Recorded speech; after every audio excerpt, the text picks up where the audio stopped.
Hey guys, shooting from the rooftop of our building. It's a crazy thing because I was talking to you guys yesterday about debt, and it's amazing, when you put something out there, how many people start reaching out on that subject. And just for those who reached out, thank you very much. I'm glad that I'm able to help you guys with that. Sat down with an awesome person earlier today, started going over with her like ways to make extra money, But the other thing I wanted to talk to you today was various ways of handling debt.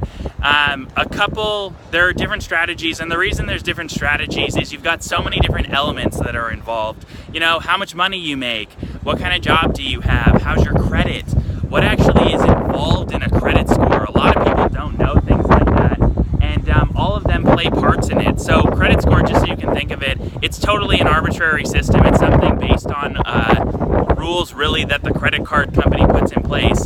And if you think about it, isn't it interesting that in order to really have good credit, you have to have debt? Don't you find that funny? It's something that I noticed that, just kind of shows that the whole system's really kind of rigged in their benefit. And I also wanted to tell you, like mentioned yesterday, the whole deadbeat situation. Like if you're a deadbeat in the credit card company's eyes, that's a really good thing. But also the other thing to think with is that, when you're talking about your credit score, a major factor that gets taken into consideration is really how much you're utilizing your cards. So for instance, if you have like 10 grand of credit available, right? And you are using up all 10, they look at that as a really bad thing. It doesn't even really matter if you're even making payments and you have that much debt. It's really just the fact that you're using all of your credit. So a little rule of thumb to think of there is only use up to 30% of your available credit. You do that and you're gonna be fine. Obviously making payments is gonna be another thing that's obviously really key. Always try and make a little bit more than your payments is another thing that really helps your credit score.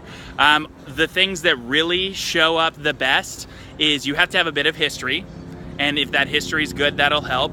The top things that help your credit score increase, a mortgage, a car payment, something where there's some sort of asset that's backing the actual loan and that you're making good payments on that.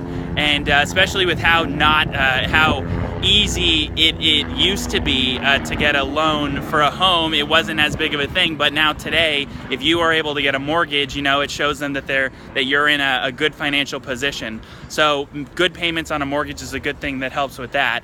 So that's really, some of the basic points of a credit score. So for someone who has low credit score and they just can't make payments on any of their cards and they're really in a tough spot, the worst case scenario is always bankruptcy, and people think, oh, I got to jump to bankruptcy, but that's not always the first thing that you jump to. There's a couple different things. There's something called debt settlement, where you're actually working with the actual company itself, the credit card company, to come to an agreement on like a middle point. Like if you owe 10 grand, they're gonna be like, okay, cool, let's settle for somewhere between 3,000 and 5,000. That's going to hurt your credit score. It's going to hurt your credit score for 3 years after you've actually paid it off. But it's better than, in a lot of cases, someone has no way of paying it off. Another thing is credit counseling. Credit counseling is basically where you sit down with a company and they negotiate to bring about some better terms with the card companies. So for instance, they might lower your interest rate or change your payment arrangement to something that's actually workable. See, the credit card companies, they're not stupid. They know that if they don't work something out that's actually gonna work for you, you're just not gonna pay them. And they're a business, they wanna get paid. And screwing someone's credit score can only go so far. They actually need to get their money.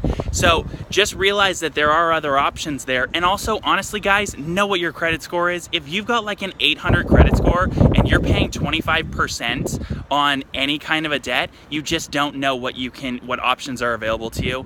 Reach out to me if some of these things sound like something you need. I can help you with any of this. If you've got an amazing credit score and you can't seem to get rid of some piece of debt, I'm sure that there are a ton of different strategies we can put in place to get rid of that. And also there's a lot more than just those 3 points, but I figured I'd give you a couple bullet points and then we could go from there. So again, comment below, like this thing, repost it, you know what to do. I'll talk to you guys tomorrow.